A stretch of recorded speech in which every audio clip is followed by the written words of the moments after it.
पर हरतालिका व्रत एक ऐसा व्रत है जिसमें आप व्रत ना भी करें तो भी फुलेरे का दर्शन कर कर उस व्रत का पूरा पुण्य फल आप प्राप्त कर सकते। हरतालिका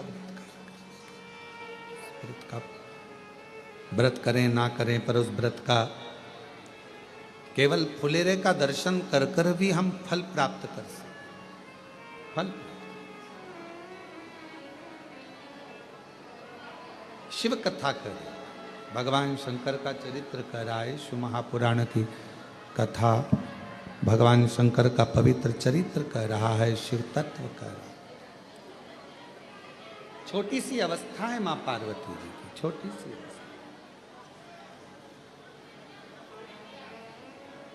और मां जगतजननी पार्वती जी की जब छोटी सी अवस्था है और उस अवस्था में अपनी सहेलियों के साथ में कंदराओं में पहुंच जाना, वन में पहुंच जाना और कंदराओं में जाकर भगवान शंकर की आराधना करना, अर्थात शिव महापुराण की कथा हमको सीख देती है कि अपने घर के बच्चों को, छोटे छोटे घर के जो बच्चे हैं उनको प्रयास करा करो कि उनको ये सीख दी जाए कि तुम शंकर जी के मंदिर में एक लोटा जल चढ़ाने के लिए जाओ, जल समर्पित करने के लिए जाओ। एक कथा आप लोगों ने श्रवण करी होगी श्रीमद् भागवत कथा में कि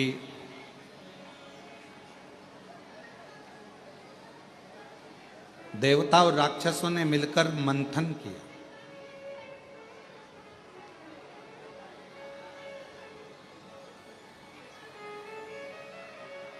और देवता राक्षस मिलकर मंथन कर कर अमृत की प्राप्ति कर रहे हैं। पर उस अमृत से पहले जब वो अमृत प्राप्त होता है उसके पहले गौ माता भी निकलती है उस मंथन में, विष भी निकलता है उस मंथन में।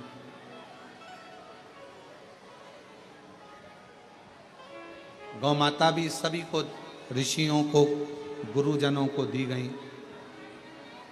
विष निकला, उस विष को भगवान देवादिदेव महादेव को दिया गया, भगवान शंकर को दिया गया।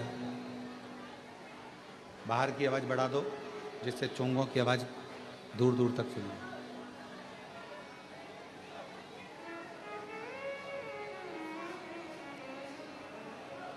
फिर आखिरी में शिव महापुराण की कथा कहती है फिर अमृत प्राप्त हो, अमृत।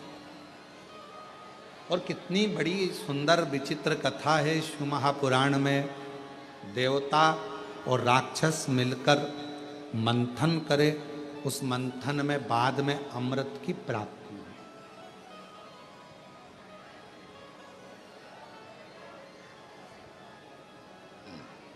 मंथन में अमृत निकला। घर में भी दो तरह के लोग रहते हैं, समाज में, परिवार में, मोहल्ले में, कुटुंब में, गांव में, नगर में, शहर में दो विचार के लोग रहते हैं। एक देव बुद्धि के लोग रहते हैं, एक राक्षस बुद्धि के लोग। और प्रतिदिन अपने घरों में अपन, हो सकता है कि कोई का स्वभाव क्रूर हो, राक्षस प्रवृत्ति का हो, असुर प्रवृत्ति का हो, थोड़ा क्रोधीला हो, और किसी किसी का स्वभाव एकदम नम्र, देवताओं की तुल्य, गौ माता के तुल्य अच्छा हो, श्रेष्ठ हो, किसी किसी का स्वभाव अच्छा हो। अब इसमें शिव महापुराण की कथा कहती है, भगवान शंकर का चरित्र कथा है, शिव तत्व कथा है, शंकर जी की कथा कहती है। आपस में कितना भी झगड़ा हो रहा हो, आपस में कितनी भी लड़ाई हो रही हो, कितना भी झगड़ा हो रहा हो, पर आखिरी में जैसे मंथन में विष निकला, गौमाता निकली, रतन निकला, माणिक मोती निकले, औषधि निकली, उसी तरह घर में जब क्लेश होता है, एक दूसरे से झगड़ा, सास बहू का झगड़ा हो, बहन भाई का झगड़ा हो, बहन बहन का झगड़ा हो, देवरानी जेठानी का झगड़ा हो, परिवार मोहल्ले में कितना भी झगड़ा हो, पर शिव पुराण की कथा कहती है इन झगड़े में आखिरी में इतना याद जरूर रखना कि सब निकल जाए मन का मेल, तब अमृत जरूर निकलना चाहिए, मतलब एक दूसरे में साझा जरूर होना, तब एक दूसरे से साझा बनाओ।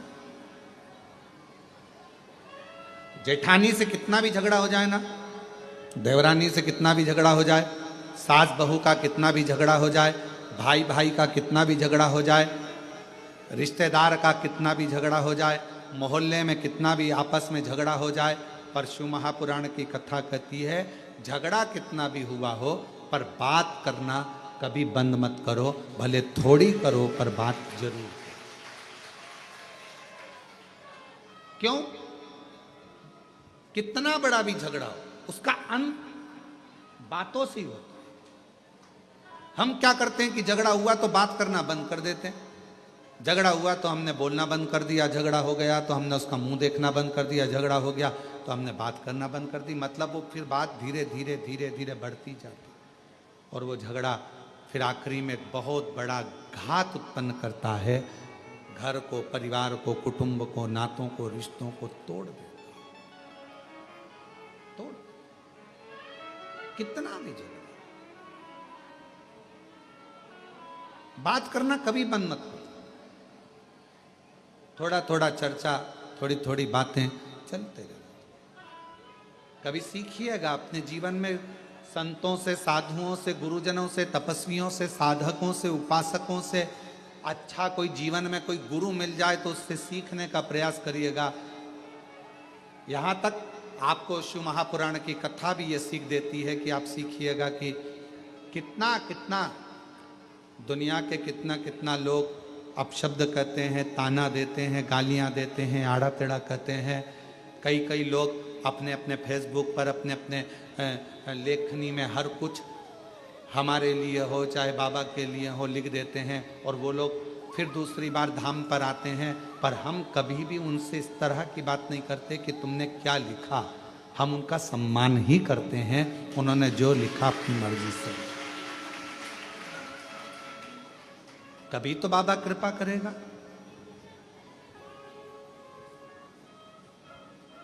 दुनिया के लोग न्याय करने में जल्दबाजी कर सकते हैं, पर मेरा शंकर भगवान, मेरा कुबरेश्वर बाबा एक ना एक दिन न्याय जरूर करता है। किसी ने हमको गाली दी है तो उसको भी एक ना एक दिन गाली खाने को मिलती ही है। किसी ने हमको अपशब्द कहा तो उसको भी एक ना एक दिन अपशब्द सुनने को मिलता ही है। किसी ने हम पर उंगली उठाई तो एक ना एक दिन उस पर भी उंगली उठती ही है। ये विचार अपने अंदर, आप शंकर के भक्त,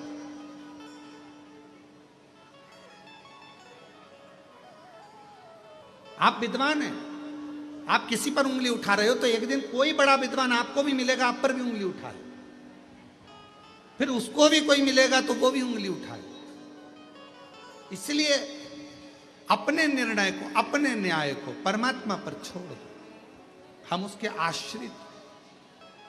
जेठानी ने झगड़ा कर लिया, बात करना बंद कर दिया, देवरानी ने झगड़ा कर लिया, बात करना बंद कर दिया, सास ने झगड़ा कर दिया, बहू ने बात करना बंद कर दिया, बहू ने करा तो सास ने बात, ना ना, आपस में बातचीत चालू रहने दो। कभी ना कभी ये झगड़ा एक ना एक दिन ठंडा होगा, और जब ठंडा होगा तब फिर आप और दुनिया के लोग फिर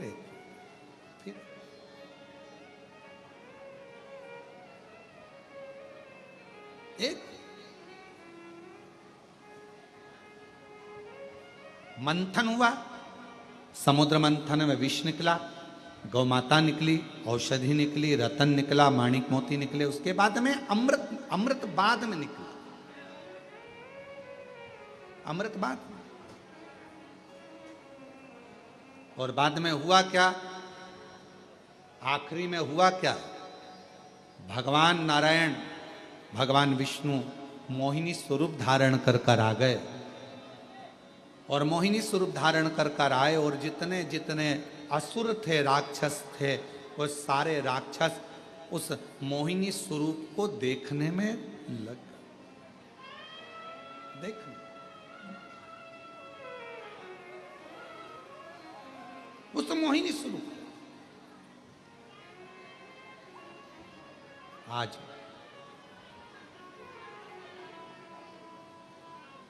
कथा कह रही है ये समुद्र मंथन की, और मंथन की कथा कर रही है कि राक्षसों का ध्यान, असुरों का ध्यान भगवान नारायण के उस मोहिनी स्वरूप पर चला गया और अमृत भूल गए, अमृत भूल गए। अब अमृत पर उनका ध्यान नहीं है, अब उनका ध्यान गया है उस स्वरूप पर। इतनी सुंदर स्त्री, इतनी सुंदर मोहिनी स्वरूप, इतना सुंदर नारी है, इतना सुंदर नारी है, उस इतनी सुंदर नारी, इतनी सुंदर नारी, उस नारी पर, उस स्वरूप पर ध्यान, उस स्वरूप पर ध्यान। अब अमृत याद नहीं आ रहा, अब अमृत नहीं दिख रहा।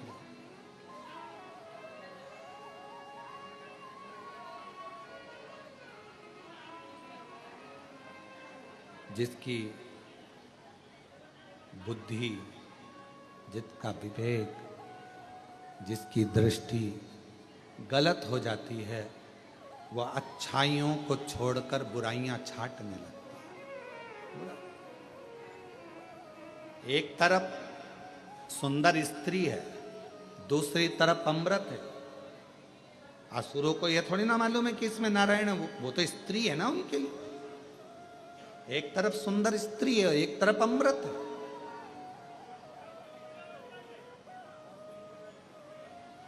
अब तुमने इतनी मेहनत करी है, इतना मंथन किया है, इतना सारा मंथन करा तो उसमें अमृत निकला है, तो तुम्हारा ध्यान उस पर, अमृत पर जाना चाहिए। 4 बैग होते हैं, 4 बैग हैं। 4 बैग में एक में कपड़ा भरा हुआ है, एक में सामान भरा हुआ है, एक में अपना ओढ़ने का, बिछाने का भरा हुआ है, सब सामान रखा है। 4 बैग में से एक बैग ऐसा रहता है जिस बैग में आपका 200-500 1000 2000 रुपये रखे रहते हैं आने जाने के लिए। कोई मोबाइल रखा रहता है, कोई सामान रखा रहता है। तो आप सबसे ज़्यादा ध्यान कौन से बैग का रखते हो? उसी का रखोगे ना जिसमें अपना धन होगा, जिसमें अपना मोबाइल होगा, जिसमें अपना पर्स होगा, जिसमें अपना सामान होगा। ध्यान तो वही आएगा। पर देवताओं ने इतनी मेहनत करी, असुरों ने इतनी मेहनत करी, मंथन कर कर अमृत निकाला, तो असुरों का ध्यान तो उस अमृत की ओर जाना चाहिए था, पर असुरों का ध्यान सुंदरता पर चले गए। बड़ी सुंदरता,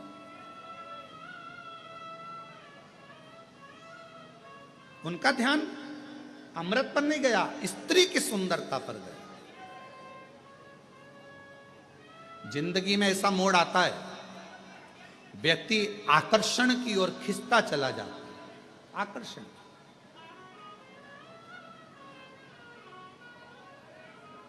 कोई ने बहुत बड़ी जटा बढ़ा ली, कोई ने बहुत चंदन लगा लिया, कोई ने बहुत श्रृंगार कर लिया, तो लगा बहुत पहुंचा हुआ बाबा होगा, बहुत पहुंचा हुआ बाबा जी है, बहुत पहुंचा हुआ संत है, बहुत पहुंचा हुआ सन्यासी।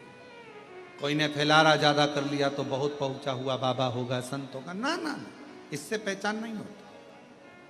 संत की, सदगुरु की, साधु की, सन्यासी की, तपस्वी की, साधक की, उपासक की, एक सच्चे भक्त की पहचान केवल एक है, वो अकेला रहे चाहे भीड़ में रहे, उसके चेहरे पर प्रसन्नता बनी ही रहे। एक संत की, एक साधु की, एक सन्यासी की, एक तपस्वी की, एक साधक, एक उपासक, एक विरक्त की, एक सन्यासी, एक संत की, एक भक्त की सबसे बड़ी पहचान है, अकेला होगा तो भी प्रसन्न होगा, भीड़ में होगा तो भी प्रसन्न होगा, परिवार के साथ होगा तो भी प्रसन्न होगा, और परमात्मा के साथ होगा तो भी प्रसन्न होगा। उसकी प्रसन्नता खत्म है, ये उसका आनंद।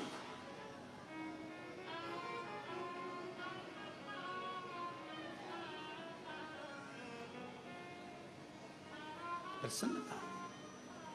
कई कई लोग ऐसे रहते हैं जो जिंदगी भर उनका चेहरा उतरा ही रहता है, मुंह उतरा ही रहता है, और हम उनसे कहते हैं भगवान ने इतनी सुंदर स्माइल आपको दी है, अच्छे अच्छे दांत हैं आपके, थोड़ा हंसा करो। बुढ़ापे में गिर जाएंगे फिर कैसे हंसोगे? थोड़ा मुस्कुराया करो, थोड़ा मुस्कुरा लिया करो।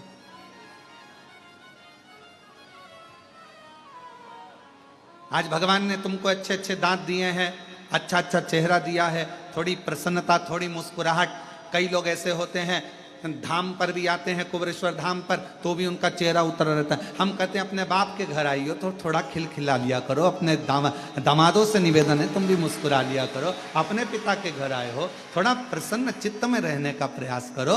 तुम्हारी प्रसन्नता से 10 लोगों को प्रसन्नता होती है। कई लोगों ऐसे हो जाते हैं बेचारे, जब धाम पर आते हैं ऐसा लगता है जैसे खूब मार ठोक के आए हैं। भगवान शंकर जी भी सोचेंगे क्यों आ गई, इससे तो घर पे अच्छी थी, वहीं अच्छी थी। ऐसा चेहरा लेकर बाप के सामने बेटी, बाप के सामने बेटा जब मुस्कुरा कर आता है तो बाप भी मुस्कुराता है, हंसता है, प्रसन्न है। कितना भी दुख है, कल कथा में था, कल कथा सुनी थी, तारकासुर शिव जी को देखकर हंसता है। शिव जी को चिंता पड़ जाती है कि मुस्कुरा रहा है दुख होने पर भी। कितना भी दुख है मुस्कुराओ, प्रसन्नो, आनंदित हो, क्यों ना दुख कटेगा। एक पत्र है, अच्छा है, देखिए।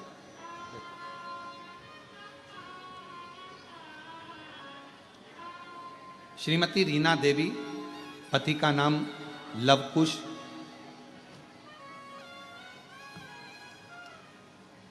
लवकुश सिंह, जेतपुर कला, बहा, आगरा, उत्तर प्रदेश से आए हैं। कहीं बैठे हो तो आ सकते हैं। सन 2014 से लगातार कोशिश करने के बाद भी असफलता हाथ लग रही थी। हमारे बड़े बेटे पुत्र ओमकार सिंह सरकारी नौकरी के लिए 2014 से कोशिश कर रहा था।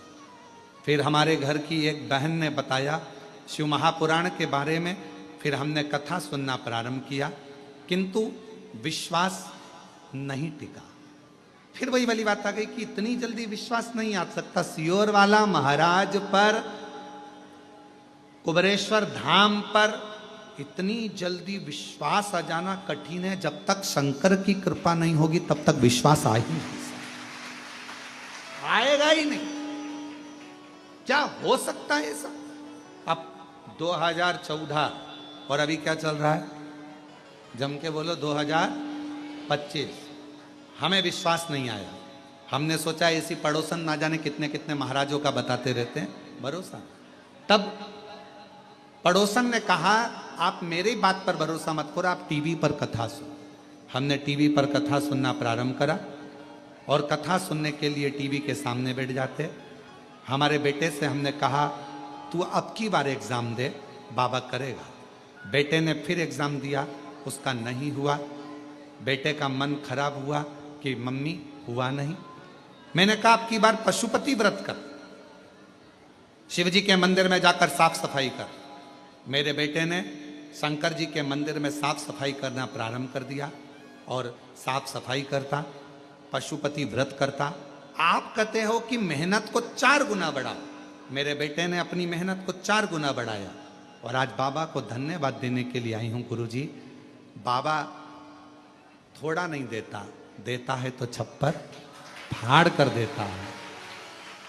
मेरे बाबा से तो एक बेटे की जॉब मांगी थी सरकारी, पर मेरे बाबा ने मेरे दोनों बेटों की सरकारी नौकरी लगा दी। मैं बाबा को प्रणाम करने,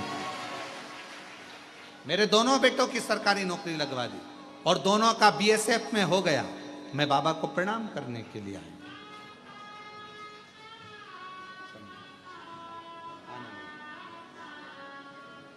बधाई हो आपको, एक बेटे की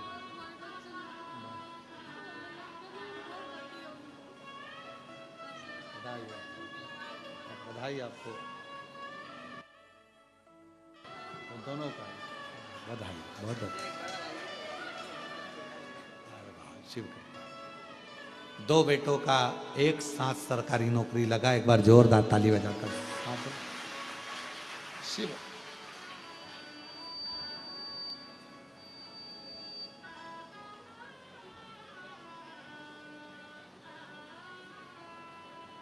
एक पत्र और बड़ा सुंदर है।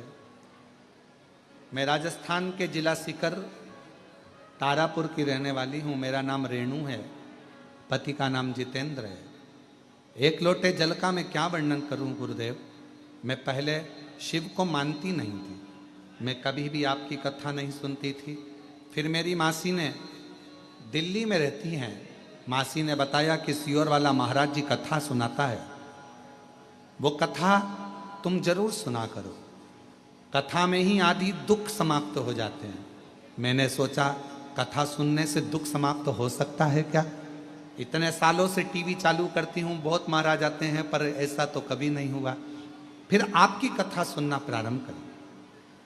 आपने कई उपाय बताए, वो मैंने करे।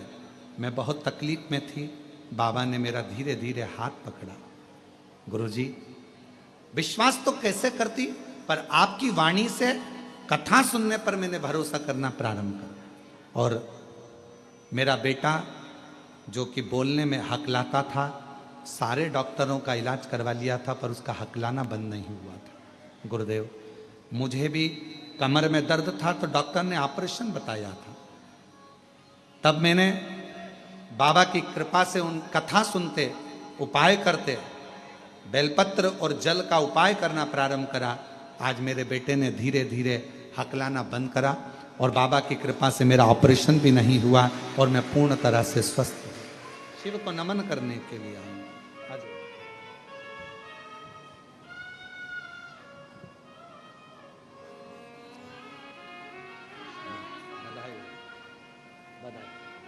एक ही बेटे को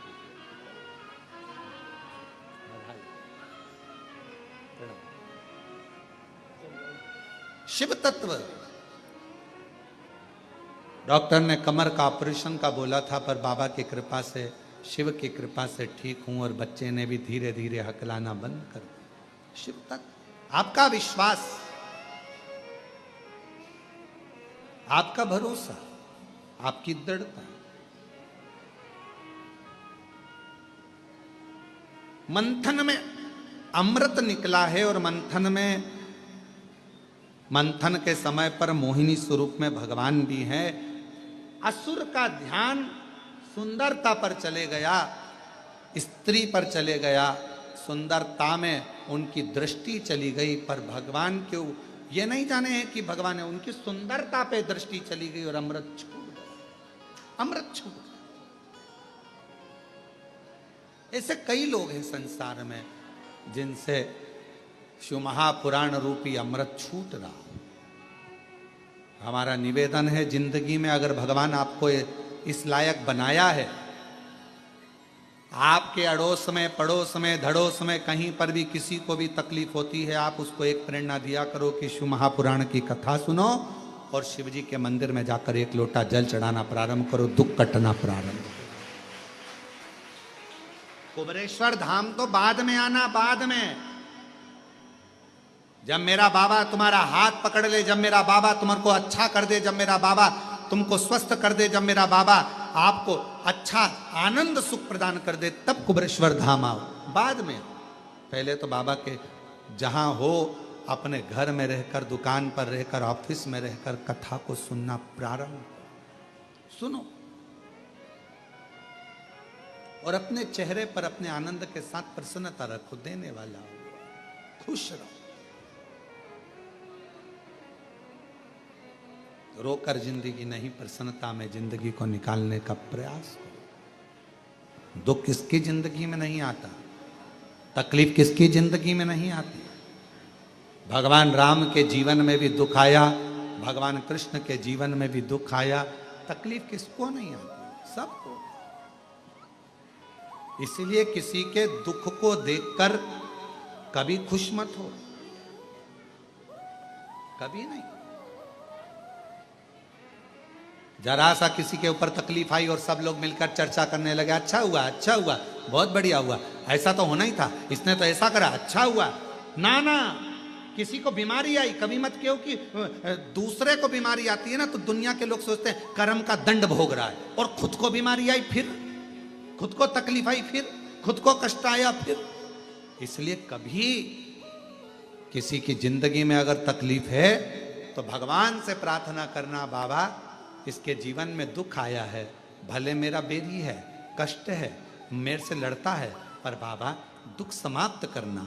जब हम सर्वे भवन्तु सुखिनः की कामना करेंगे ना, तो सबसे पहले भगवान सुख हमको देगा, सबसे पहले सुख हमें मिलेगा। इत्र की